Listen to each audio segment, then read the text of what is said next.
नमस्कार दोस्तों, मेरा नाम है रितेश और एक बार फिर स्वागत करता हूं मैं आपका मेरे चैनल हिस्टोरिकल ज्ञान में। आज का जो मेरा विषय है वह है व्रत कथा से। तो इस वीडियो में मैं आप सबको गुरुवार व्रत कथा की जानकारी दूंगा। तो चलिए शुरू करते हैं। प्राचीन समय की बात है। किसी राज्य में एक बड़ा प्रतापी तथा दानी राजा राज्य करता था। वह प्रत्येक गुरुवार को व्रत रखता एवं भूखे और गरीबों को दान देकर पुण्य प्राप्त करता था। परंतु यह बात उसकी रानी को अच्छा नहीं लगता था। वह न तो व्रत करती थी और न ही किसी को एक भी पैसा दान में देती थी, और राजा को भी ऐसा करने से मना करती थी। एक समय की बात है, राजा शिकार खेलने को वन को चले गए थे। घर पे रानी और दासी थी। उसी समय गुरु बृहस्पति देव साधु का रूप धारण कर राजा के दरवाजे पर भिक्षा मांगने को आए। साधु ने जब रानी से भिक्षा मांगी तो वह कहने लगी, हे साधु महाराज, मैं इस दान और पुण्य से तंग आ गई हूँ। आप कोई ऐसा उपाय बताएं जिससे कि सारा धन नष्ट हो जाए और मैं आराम से रह सकूं। बृहस्पति देव ने कहा, हे देवी, तुम बड़ी विचित्र हो। संतान और धन से कोई दुखी होता है? अगर अधिक धन है तो शुभ कार्यों में लगाओ, कुंवारी कन्याओं का विवाह करवाओ, विद्यालय और बाग बगीचों का निर्माण करवाओ, जिससे तुम्हारे दोनों लोग सुधरे। परंतु साधु की इन बातों से रानी को खुशी नहीं हुई। उसने कहा, मुझे ऐसे धन की आवश्यकता नहीं जिसे मैं दान दूं और जिसे संभालने में मेरा सारा समय नष्ट हो जाए। तब साधु ने कहा, यदि तुम्हारी यही इच्छा है तो जैसा मैं तुम्हें बताता हूँ तुम वैसा ही करना। बृहस्पतिवार के दिन तुम घर को गोबर से लीपना, अपने केशों को पीली मिट्टी से धोना, केशों को धोते समय स्नान करना, राजा से हजामत बनाने को कहना, भोजन में मांस मदिरा खाना, कपड़ा धोबी के यहाँ धुलने डालना। इस प्रकार 7 बृहस्पतिवार करने से तुम्हारा समस्त धन नष्ट हो जाएगा। इतना कहकर साधु रूपी बृहस्पति देव अंत ध्यान हो गए। साधु को कहे अनुसार करती हुई रानी को केवल 3 बृहस्पतिवार ही बीते थे कि उसकी समस्त धन संपत्ति नष्ट हो गई। भोजन के लिए राजा का परिवार तरसने लगा। तब एक दिन राजा रानी से बोला, हे रानी, तुम यहीं रहो, मैं दूसरे देश को जाता हूँ, क्योंकि यहाँ पर सभी लोग मुझे जानते हैं, इसलिए मैं कोई छोटा कार्य नहीं कर सकता। ऐसा कहकर राजा प्रदेश चला गया।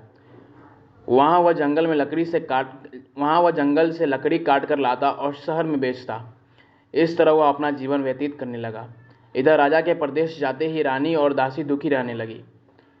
एक बार जब रानी और दासी को 7 दिन तक बिना भोजन के रहना पड़ा तो रानी ने अपनी दासी से कहा, हे दासी, पास ही नगर में मेरी बहन रहती है, वह बड़ी धनवान है, तो उसके पास जा और कुछ ले आ ताकि थोड़ा बहुत गुजर बसर हो जाए। दासी रानी के बहन के पास गई। उस दिन बृहस्पतिवार था और रानी की बहन उस समय बृहस्पतिवार व्रत की कथा सुन रही थी। दासी ने रानी की बहन को अपनी रानी का संदेश दिया, लेकिन रानी की बहन ने कोई उत्तर नहीं दिया। जब दासी को रानी की बहन से कोई उत्तर नहीं मिला तो वह बहुत दुखी हुई और क्रोध भी आया। दासी ने वापस आकर रानी को सारी बात बता दी। सुनकर रानी ने अपने भाग्य को कोसा।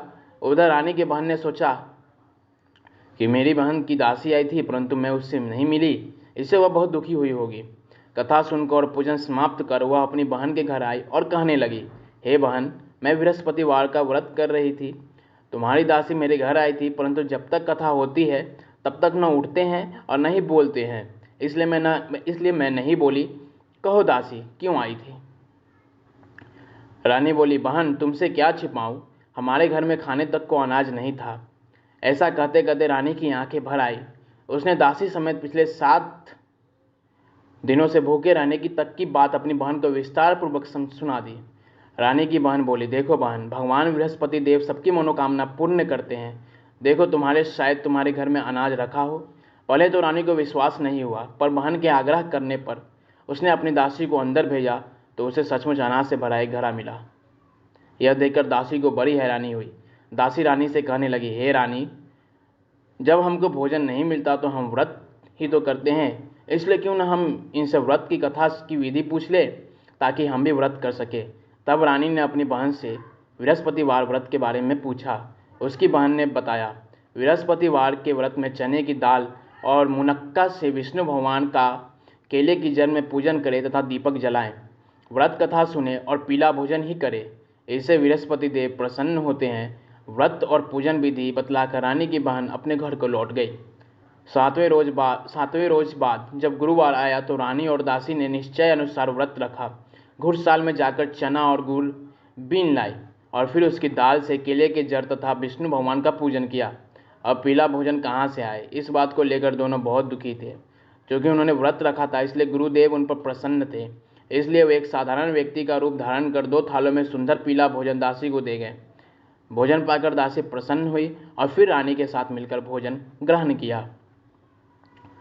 उसके बाद वह सभी गुरुवार को व्रत और पूजन करने लगी। बृहस्पति भगवान की कृपा से उनके पास फिर से धन संपत्ति हो गया, परंतु रानी फिर से पहले की तरह आलस्य करने लगी। तब दासी बोली, देखो रानी, तुम पहले भी इसी प्रकार के आलस्य करती थी। तुम्हें धन रखने में कष्ट होता था, इस कारण सभी धन नष्ट हो गया, और जब भगवान गुरुदेव की कृपा से धन मिला है तो तुम्हें फिर से आलस्य आने लगा है।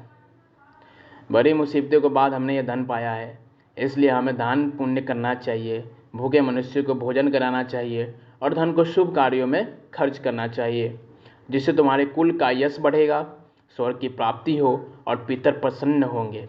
दासी की बात मानकर रानी अपना धन शुभ कार्यों में खर्च करने लगी, जिससे पूरे नगर में उसका यश फैलने लगा।